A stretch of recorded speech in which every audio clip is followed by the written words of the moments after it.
نحمده ونصلي ونسلم على رسوله الكريم أما بعد فأعوذ بالله من الشيطان الرجيم بسم الله الرحمن الرحيم قال الله تبارك وتعالى في القرآن المجيد وباركنا عليه وعلى إسحاق صدق الله مولانا العظيم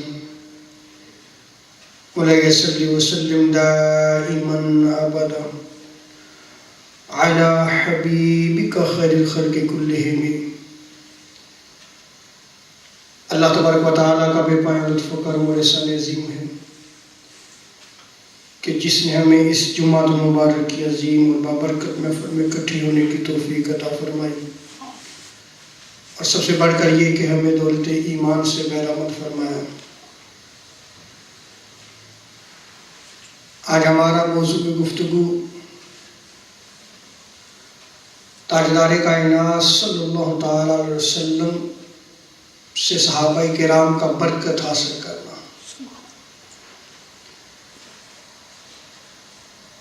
پچھلے 2 جمعہ مبارک میں نے اس چیز کو بیان کیا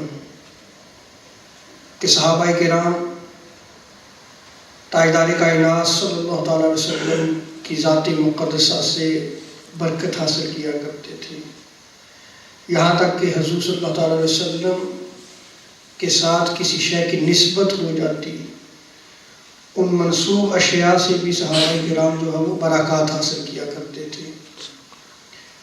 اور آج بھی مسلمان جو تاجدار کائنات صلی اللہ تعالیٰ علیہ وسلم سے منسوب اشیاء ہیں ان سے خیر و برکات حاصل کرتے ہیں. قرآن مجید میں اللہ تبارک و تعالیٰ نے انبیاء کرام علیہ السلام کی ذوات مقدسہ، ان کے اہل و عیال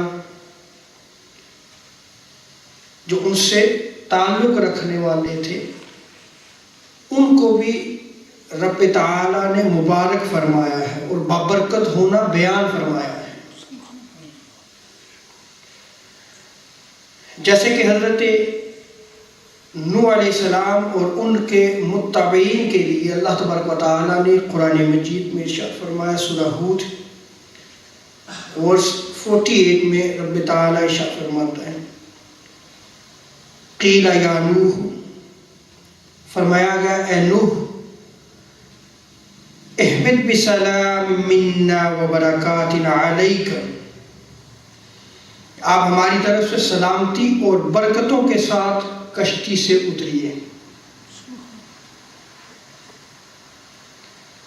وَعَلَىٰ أُمَمٍ مِّمَّن مَّعَكَ، اور ان طبقات پر جو تمہارے ساتھ ہیں وہ بھی خیر اور برکات اور سلامتی کے ساتھ جو ہے وہ کشتی کے سے جو ہے وہ اتر جائے. اس آیت کریمہ میں بھی رب تعالیٰ نے حضرت نوح علیہ السلام اور جو ان کے متبعین تھے ان کا مبارک ہونا، ان کا ببرکت ہونا، جنہوں نے ان کی اتباع کی تھی، اس کا بیان کیا ہے. اسی طرح حضرت ابراہیم علیہ السلام اور ان کے بیٹے حضرت اسحاق علیہ السلام کے بارے میں رب تعالیٰ نے ارشاد فرمایا.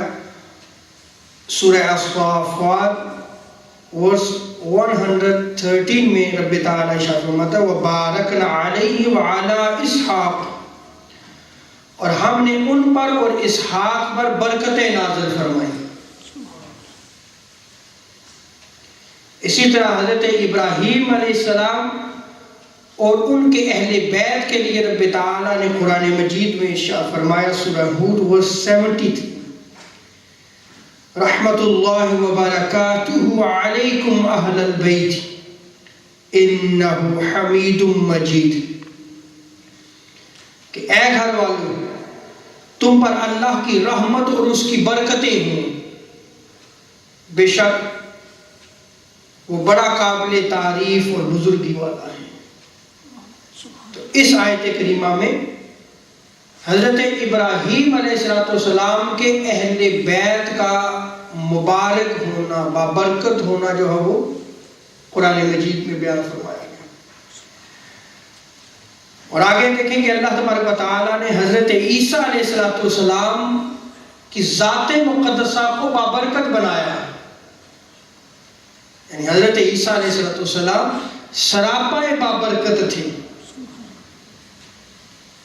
جیسے کہ قرآن مجید میں اللہ تبارک و تعالیٰ نے فرمایا وَجَعَلْنِي مُبَارَكًا أَيْنَمَا كُنْتُ، سورہ مریم ورس 31 میں رب تعالیٰ نے ارشاد فرمایا کہ میں جہاں کہیں بھی رہوں اللہ تعالیٰ نے مجھے سراپا برکت بنایا ہے۔ تو قرآن مجید کی اس آیت کریمہ میں رب تعالیٰ نے حضرت عیسیٰ علیہ السلام کی ذات مقدسہ کو بابرکت بنایا۔ اب ذرا تاجدار کائنات صلی اللہ تعالی علیہ وسلم جو وجہ تخلیق کائنات ہیں، جن کے وسیلے سے اس کائنات کو تخلیق دیا گیا، بلکہ جمی کائنات کی تخلیق تاجدار کائنات صلی اللہ تعالی علیہ وسلم کے وسیلہ جلیلہ سے ہوئی۔ ان کی ذات مقدسہ کا بابرکت ہونے کا عالم کیا ہوگا، کوئی تصور کر سکتا ہے کہ تمام انبیاء کرام علیہ السلام، تاجدار انبیاء صلی اللہ تعالی علیہ وسلم معراج کے موقع پر بیت المقدس میں تشریف لے کے جاتے ہیں تو سارے انبیاء آپ کی اقتداء میں، آپ امام بنتے ہیں، سارے مقتدی بنتے ہیں اور نماز ادا فرماتے ہیں۔ حضرت عیسیٰ علیہ السلام کی ذات مقدسہ کو رب تعالیٰ نے سراپا بابرکت اگر بنایا ہے تو وہی حضرت عیسیٰ علیہ السلام قرآن مجید میں بیان کیا گیا کہ وہ بشارتیں دیا کرتے تھے، خوشخبریاں دیا کرتے تھے کہ میرے بعد جو تشریف لانے والے ہیں ان کا نام احمد ہوگا۔ ارے تاجدار کائنات صلی اللہ تعالی علیہ وسلم کی ذات مقدسہ تو بابرکت ہے ہی، یہ تو انشاءاللہ میں بیان کر رہا ہوں، بھی یہ بیان چلے گا، لیکن حضور صلی اللہ تعالی علیہ وسلم کے نام نامی کی بھی برکات ہے۔ حضور کے اسم مبارک محمد اور احمد کی برکات ہیں، جو کہ تاجدار کائنات صلی اللہ تعالی علیہ وسلم کے شمائل اور خصائص میں ہے، اور آپ صلی اللہ علیہ وسلم کے نام نامی کے، آپ کے نام مبارک کے فضائل بے شمار ہیں، جن کا تعین جو ہے وہ ناممکن ہے، لیکن اس کا مختصراً ذکر کرتا ہوں کہ نام محمد کے فضائل و برکات کیا ہے، کہ حضور صلی اللہ علیہ وسلم کی ذات مقدسہ تو بابرکت ہے ہی، اور حضور صلی اللہ علیہ وسلم سے نسبت رکھنے والی اشیاء بھی بابرکت ہو جاتی ہیں، لیکن حضور صلی اللہ علیہ وسلم کا جو نام نامی ہے محمد اور احمد، اس کی برکات کیا ہے؟ مشہور حدیث ہے، تاجدار کائنات صلی اللہ تعالی علیہ وسلم نے ارشاد فرمایا، امام حلبی نے انسان العیون میں اس روایت کو نقل کیا ہے، قال اللہ تبارک و تعالی وعزتی وجلالی لا اعذب احدا تسمى باسمک فی النار، حضور ارشاد فرماتے ہیں صلی اللہ علیہ وسلم کہ اللہ تبارک و تعالی نے فرمایا مجھے میری عزت اور بزرگی کی قسم، اے حبیب مکرم میں کسی ایسے شخص کو عذاب نہیں دوں گا جس کا نام آپ کے نام پر ہوگا۔ اور امام حلبی لکھتے ہیں کہ اس حدیث مبارکہ میں نام سے مراد تاجدار کائنات صلی اللہ علیہ وسلم کے دو جو مشہور نام ہیں محمد اور احمد، آسمانوں میں حضور کا جو نام مشہور ہے وہ احمد ہے، اور زمین میں کیا ہے؟ محمد۔ اس سے مراد یہ ہے۔ حضرت انس رضی اللہ تعالی عنہ مرفوعاً روایت کرتے ہیں، اس روایت کو امام مناوی عظیم محدث ہیں، انہوں نے فیض القدیر میں اور امام مناوی جو ہے وہ فرماتے ہیں کہ اسے ابن سعد نے الطبقات الکبریٰ میں نقل کیا ہے۔ اس کے علاوہ امام شعرانی نے کشف الغمہ میں اس روایت کو نقل کیا ہے، اور آپ فرماتے ہیں امام شعرانی کہ اسے محمد بن حنفیہ نے روایت کیا ہے۔ اس روایت کو میں ابھی نقل کرنے والا ہوں، اور محمد بن حنفیہ حضرت مولا علی کے بیٹے ہیں۔ جب بطول زہرا سیدہ کائنات وصال فرما گئی، اس کے بعد جو شادی کی، ان سے جو محمد بن حنفیہ جو ہے وہ پیدا ہوئے، انہوں نے اس روایت کو نقل کیا ہے۔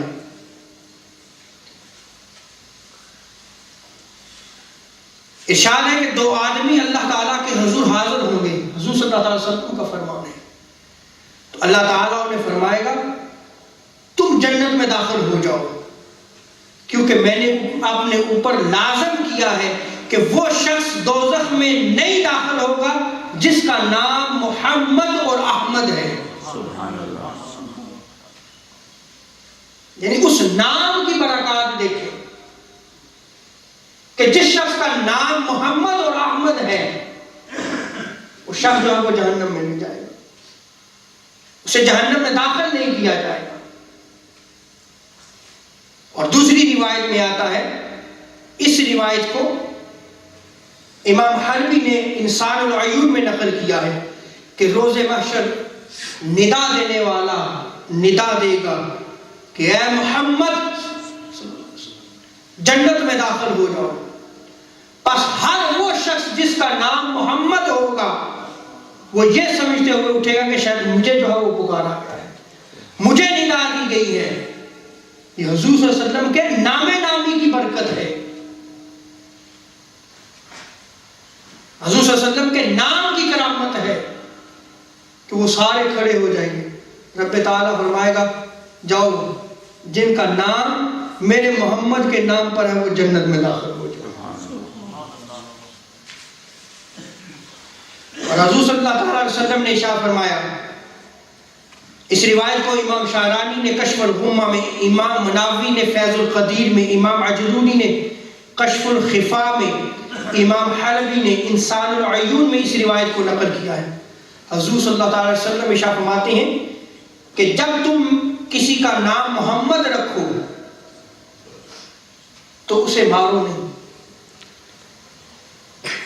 نہ اس کی برائی بیان کرو، بلکہ اس کی عزت کرو، تکریم کرو، اور مجلس میں اگر وہ آ جائے تو اس کے لیے جگہ بناؤ۔ کس وجہ سے؟ کہ اس کا نام محمد یا احمد ہے، اس نام کی عزت اور تکریم ہے کہ اس شخص کو جو ہے وہ تعظیم دی جائے گی، اس کا ادب کیا جائے گا، تکریم کی جائے گی، مجلس میں اگر آئے گا تو اس کو جگہ دی جائے گی۔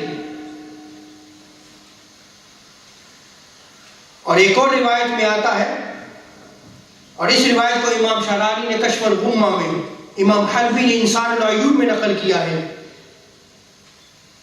کہ محمد نام رکھنے سے انسان میں برکت آ جاتی ہے، سبحان اللہ، اس انسان کے وجود میں برکت آ جاتی ہے جس کا نام محمد ہو۔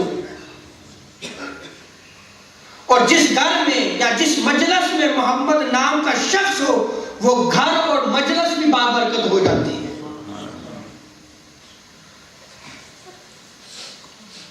وہ مجلس بھی مبارک بن جاتی ہے، وہ گھر بھی مبارک بن جاتا ہے، وہ انسان کی ذات بھی مبارک بن جاتی ہے جن کے نام محمد اور احمد ہوں۔ اور سیدنا امام حسین رضی اللہ تعالیٰ عنہ کا قول ہے، امام حلبی نے انسان العیون میں، امام شعرانی نے کشف الغمہ میں نقل کیا ہے کہ جس کی عورت حاملہ ہو اور وہ نیت کرے کہ پیدا ہونے والے بچے کا نام جو ہے وہ محمد رکھے گا، تو امام حسین علیہ السلام فرماتے ہیں کہ انشاءاللہ تبارک و تعالی لڑکا پیدا ہوگا۔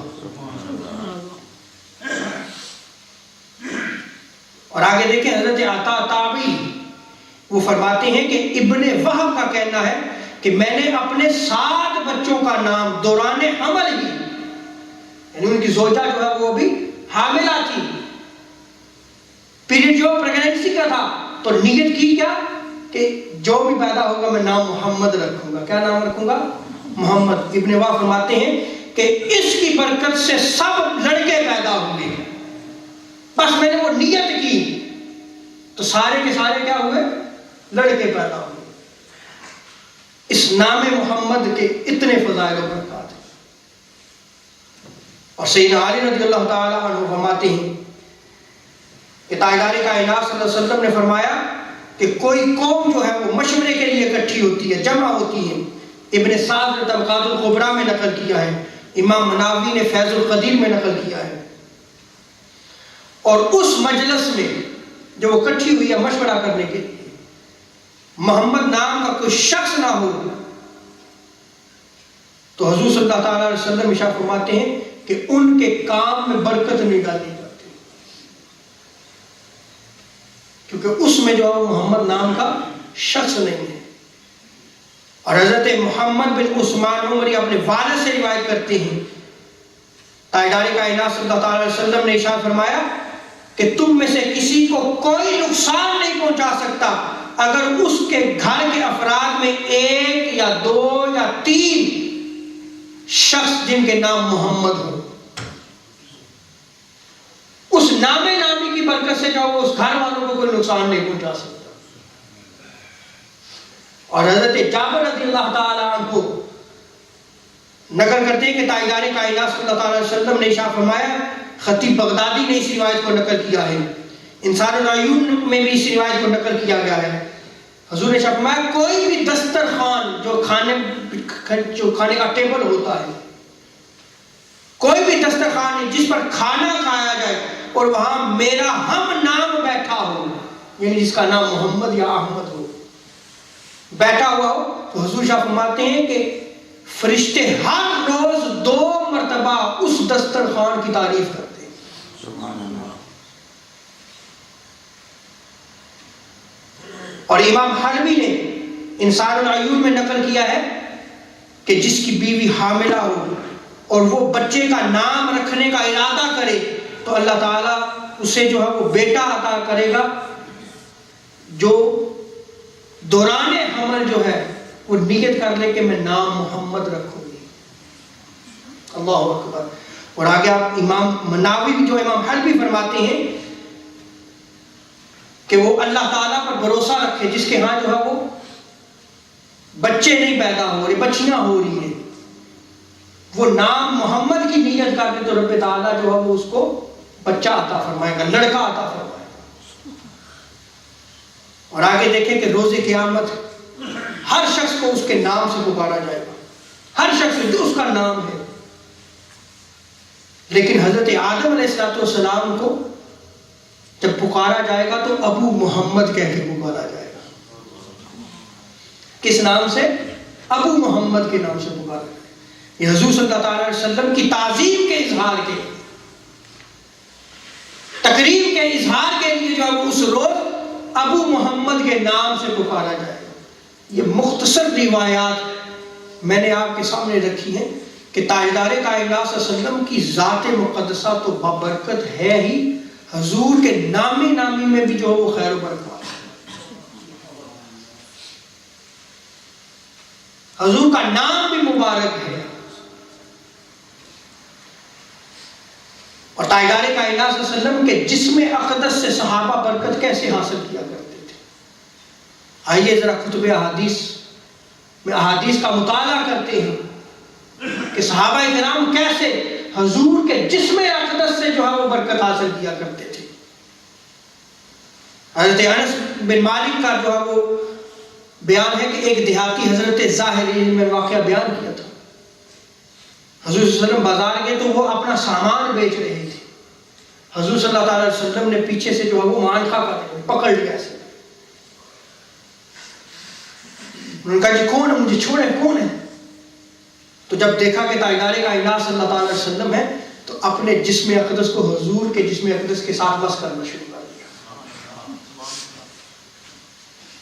جب پہچان لیا کہ یہ تاجدار کائنات صلی اللہ تعالیٰ علیہ وسلم ہے تو اس صحابی نے برکت حاصل کرنے کے لیے اپنے سینے کو تاجدار کائنات اپنی پشت کو سید عالم صلی اللہ علیہ وسلم کے سینہ مبارک کے ساتھ جو وہ ملنا شروع کر دیا، مس کرنا شروع کر دیا. اور حضرت ابو جحیفہ روایت کرتے ہیں، جامع ترمذی، مسند احمد بن حنبل، ابن حیان، ابن حبان میں، امام بہقی نے سنن القبریٰ میں اس روایت کو نقل کیا ہے. خرج علینا رسول اللہ صلی اللہ علیہ وسلم بالحاجۃ فأوتي بوضوءه فتودع فجعل الناس يأخذون من فضل وضوءه فيتمسحون به. راوی بیان کرتے ہیں کہ تاجدار کائنات صلی اللہ تعالی علیہ وسلم دوپہر کے وقت ہمارے پاس تشریف لائے، پانی لایا گیا، آپ صلی اللہ تعالی علیہ وسلم نے وضو فرمایا. لوگ آپ کے وضو کے بچے ہوئے پانی کو لے کر اپنے اوپر ملنا شروع کر دیا. جس پہ اقدس سے کیسے برکت آ سکتا ہے، اس پانی کو اپنے اوپر ملنا شروع کر دیا. اور راوی بیان کرتے ہیں کہ پھر تاجدار کائنات ابو موسیٰ اشعری رضی اللہ تعالیٰ عنہ بیان کرتے ہیں، دعا نبی صلی اللہ علیہ وسلم بقدح فیہ الماء، حضور صلی اللہ علیہ وسلم نے ایک برتن منگایا پانی کا، فغسل یدیہ، اس میں اپنے ہاتھوں کو دھویا. کیا کیا؟ اپنے ہاتھوں کو دھویا. ووجہہ فیہ، پھر اپنے چہرے کو دھویا. اب حضور کے جسم اقدس سے آپ کے ہاتھ مبارک سے جو پانی مس ہو رہا ہے وہ بھی اسی برتن میں جا رہا ہے. جب آپ نے چہرہ انور دھویا تو وہ بھی پانی جو ہے وہ کس میں جا رہا ہے؟ برتن میں جا رہا ہے. اور یہ روایت امام بخاری اور امام مسلم کی ہے. اور پھر کیا کیا؟ حضور صلی اللہ علیہ وسلم ومجّ فیہ، حضور نے اس میں کلی بھی فرمائی. پانی لیا، منہ میں ڈالا، اور کلی جو ہے وہ بھی اسی برتن میں. پھر حضور نے کیا فرمایا؟ قال لہما اشربا منہ، فرمایا اس سے پی لو، اس سے پی لو. فَأَفْرِغَا عَلَى وَجُوهِكُمَا وَنُحُورِكُمَا، انہوں نے اس کو اپنے چہروں اور اپنے جسموں پہ ملنا شروع کر دیا. یعنی خود تاجدار کائنات صلی اللہ علیہ وسلم نے اپنے جسم اقدس سے مس ہونے والے پانی سے خیر و برکت کا ثبوت دیتے ہوئے کہ بھئی اس میں خیر و برکت ہے، صحابہ کو حکم دیا کہ یہ لو، اس کو پی لو اور اس کو اپنے جسموں پہ مل دو. صحابہ نے اس پانی کو پیا بھی اور اپنے جسموں پر ملا بھی. یہ صحابہ کرام کا عقیدہ تھا.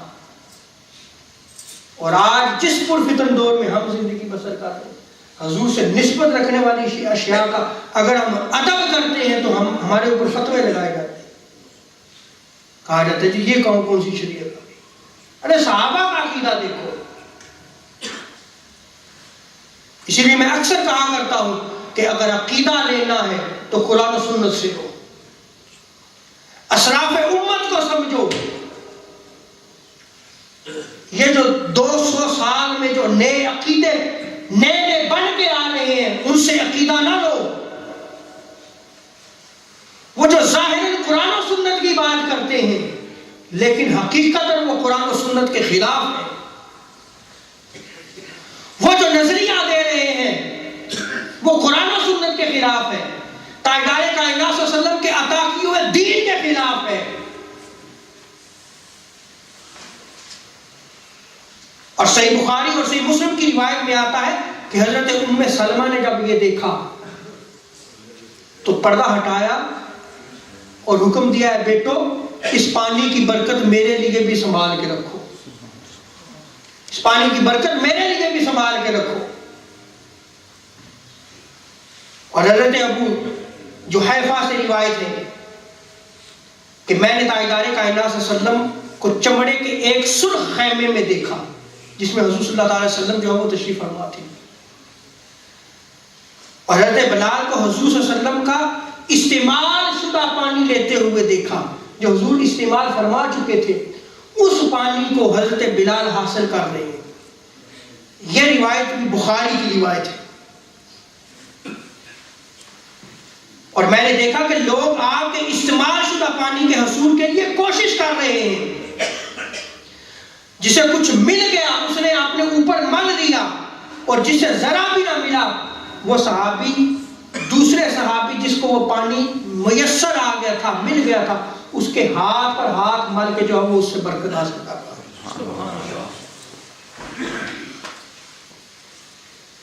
اور آگے دیکھیں، اسی حدیث مبارکہ کے تحت حافظ ابن حجر اسقلانی رحمۃ اللہ تعالی علیہ فرماتے ہیں، جرح و تعدیل کے بہت بڑے امام، بہت سارے فوائد کو انہوں نے نقل کیا۔ انہوں نے کہا ایک جو ہے وہ فائدہ انہوں نے یہ بیان کیا ہے کہ حصول برکت کے لیے صالحین نیک بندوں کے مس شدہ چیز کو ملنا جو ہے وہ جائز ہے۔ بھئی کسی کا شیخ آ جائے، وہ پانی پیتا ہے، اس پانی کو جو ہے وہ لے کے اگر وہ پی لے، اپنے جسم پہ مل لے، ابن حجر اسقلانی فرماتے ہیں کہ اس کا یہ عمل تاجدار کائنات صلی اللہ علیہ وسلم کی اس حدیث مبارکہ سے ثابت ہوتا ہے۔ اور عروہ روایت کرتے ہیں کہ تاجدار کائنات صلی اللہ علیہ وسلم جب وضو فرماتے ہیں، میں ساری روایات نقل کر رہا ہوں، صحابہ کا عقیدہ دیکھیں کہ جسم اقدس سے مس ہونے والے پانی کے ساتھ کیسے برکت حاصل کرتے ہیں۔ اذا توضأ النبی صلی اللہ علیہ وسلم قالوا یقتتلون علی وضوئہ، بخاری کی روایت ہے، مسند احمد بن حنبل کی روایت ہے۔ حضور وضو فرماتے ہیں تو لوگ ارد گرد ہو جاتے ہیں اور وضو کے پانی کو نیچے نہیں گرنے دے رہے، ہاتھوں میں لے رہے ہیں اور لڑ رہے ہیں، یقتتلون، صحابہ لڑ رہے ہیں کہ اس پانی کو جو ہے وہ ہم اپنے ہاتھوں میں لے لیں۔ جیسے آپ دیکھیں کہ کوئی بابرکت شے جس کی نسبت کسی صالح نیک بندے کے ساتھ ہو، یا جس کی نسبت تاجدار کائنات صلی اللہ علیہ وسلم کے ساتھ ہو، تو ہم لوگ بھی اسی کا اظہار کرتے ہیں، اس کی زیارت جو ہمیں نصیب ہو، دھکے لگتے ہیں، سارا کچھ ہوتا ہے۔ بھئی ہوتا ہے یا نہیں ہوتا؟ ارے حجر اسود کی مثال ہی لے لو، کتنے دھکے لگتے ہیں۔ یہاں صحابہ وہ منظر پیش کر رہے ہیں کہ حضور صلی اللہ تعالی علیہ وسلم سے مس ہونے والا پانی جب وضو فرما رہے ہیں، قالوا یقتتلون، لڑ رہے ہیں کہ یہ پانی ہمیں میسر آ جائے۔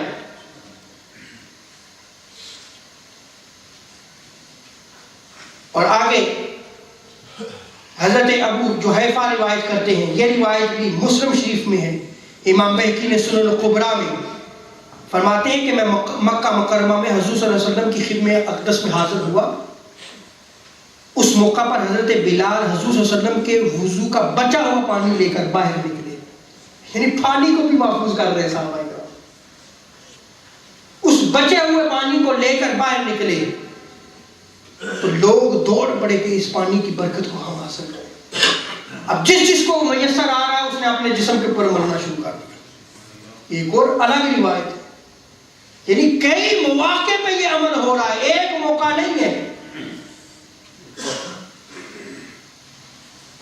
اور آگے دیکھیں، یہ تو تاجدار کائنات صلی اللہ علیہ وسلم کا جسم اقدس ہے، اس سے صحابہ برکت حاصل کر رہے ہیں۔ حضور کے دست اقدس کی برکتیں بھی سنیں۔ سید اعلی حضرت نے کیا خوب ارشاد فرمایا کہ ہاتھ جس سمت اٹھا غنی کر دیا، موج بحر سخاوت پہ لاکھوں سلام۔ اس دست اقدس، اس ہاتھ کی برکت کے حوالے سے حضرت انس رضی اللہ تعالی عنہ روایت نقل کرتے ہیں، مسلم شریف کی روایت ہے، عبد بن حمید نے بھی اس روایت کو نقل کیا ہے۔ راوی بیان کرتے ہیں کہ تاجدار کائنات صلی اللہ علیہ وسلم صبح کی نماز سے جب فارغ ہوتے اور مدینہ پاک میں سردیوں کا ٹھنڈا موسم ہوتا ہے، سردیوں میں شدید ٹھنڈا موسم ہوتا ہے، حضور صلی اللہ علیہ وسلم کیا کرتے؟ آپ مسجد نبوی میں تشریف رکھتے، خدام مدینہ سے پانی بھرے ہوئے برتن لے آتے اور آپ صلی اللہ علیہ وسلم اپنا ہاتھ جو ہے اس پانی میں رکھ دیتے۔ وہ جو برتن جو بھی لے کے آیا ہے حضور اپنا ہاتھ رکھ دیتے اس میں۔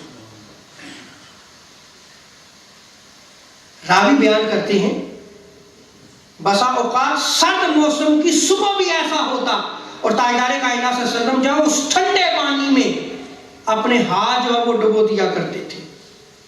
کس لیے ڈبوتے تھے؟ تاکہ اس پانی سے برکت حاصل کرے۔ تاکہ وہ پانی گھروں میں لے کے جائیں، اگر کوئی بیمار ہے تو شفا یابی حاصل کرے۔ اس لیے جو ہے وہ مدینے کے لوگ کٹھے ہو جاتے اور تاجدار کائنات صلی اللہ تعالی علیہ وسلم جو ہے وہ اپنا جو ہے ہاتھ اس پانی کے برتن میں ڈبو دیتے۔ اور حضرت سائب بن یزید رضی اللہ تعالی عنہ روایت نقل کرتے ہیں، بخاری شریف کی روایت ہے کہ میری خالہ جان مجھے تاجدار کائنات صلی اللہ علیہ وسلم کی خدمت اقدس میں لے گئی اور عرض گزاری یا رسول اللہ میرا بھانجا بیمار ہے، ان ابن اختی وجعن، میرا بھانجا بیمار ہے۔ اللہ اکبر، بھانجا بیمار ہوا ہے تو حضور کی بارگاہ میں جا رہی ہے۔ صحابہ کا عقیدہ دیکھیں، انہیں حضور کے زمانے میں کوئی بھی مشکل پیش آتی تھی تو وہ حضور کے پاس جایا کرتے تھے۔ راوی بیان کرتے ہیں کہ انہوں نے عرض کی کہ میرا بھانجا بیمار ہے، تو آپ صلی اللہ علیہ وسلم نے اپنا دست اقدس میرے سر پہ پھیرا اور میرے لیے برکت کی دعا فرمائی، میرے لیے برکت کی دعا فرمائی۔ راوی بیان کرتے ہیں کہ پھر آپ نے وضو کیا اور میں نے آپ کے وضو کا بچا ہوا پانی جو ہے وہ پی لیا۔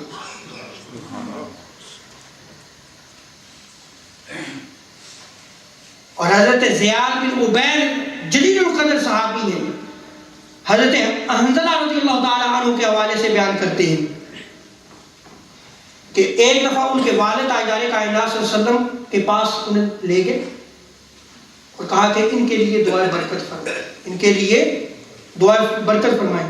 فَمَسَعَ رَأْسُهُ وَقَالَ بَارَكَ اللَّهُ فِيكَ، حضور صلی اللہ علیہ وسلم نے اپنا دست مبارک ان کے سر پہ رکھا اور دعا فرمائی کہ اللہ تعالیٰ تجھے برکت عطا فرمائے، اللہ تعالیٰ تجھے برکت عطا فرمائے۔ اور حضرت حنظلہ روایت کرتے ہیں، مسند احمد بن حنبل کی روایت ہے، آخری غور طلب روایت ہے۔ راوی بیان کرتے ہیں کہ میں نے دیکھا کہ کسی شخص کے چہرے پر یا چوپائے کے تھنوں پر ورم آ جاتا، سوٹ جاتا، تو لوگ حضرت حنظلہ کے پاس آ جاتے۔ کس کے پاس آ جاتے؟ یہ وہی صحابی ہیں جن کے سر پہ آپ نے ہاتھ رکھ کے برکت کی دعا فرمائی۔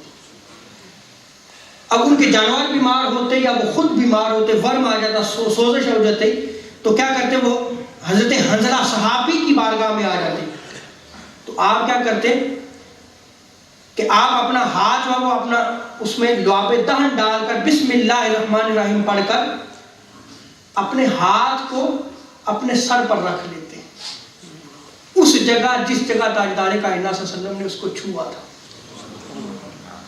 اللہ صحابہ کا عقیدہ دیکھیں، یہ میں روایات نقل کر رہا ہوں، قصہ کہانی نہیں ہے۔ وہ صحابی ہیں کہ جن کے سر پر تاجدار کائنات صلی اللہ علیہ وسلم نے دست شفقت پھیرا تھا، صحابہ جو ہے وہ اس کے پاس خیر و برکت حاصل کرنے کے لیے آ رہے ہیں۔ اور پھر وہ کیا کرتے کہ وہاں سے ہاتھ اٹھا کر جانور کے تھنوں پہ لگاتے یا جس کا چہرہ سوجا ہوا ہوتا اس کے چہرے پہ ملتے۔ راوی بیان کرتے ہیں کہ وہ بالکل ٹھیک ہو جاتا، رب تعالیٰ اسے شفا عطا فرما دیتا تھا۔ یہ تو وہ سر ہے کہ جس سر پہ تاجدار کائنات صلی اللہ تعالی علیہ وسلم نے اپنا دست شفقت رکھا، اور جس منہ مبارک کی نسبت ہی تاجدار کائنات صلی اللہ علیہ وسلم کی ذات مقدسہ سے ہو، اس کی خیر و برکات کا عالم کیا ہوگا۔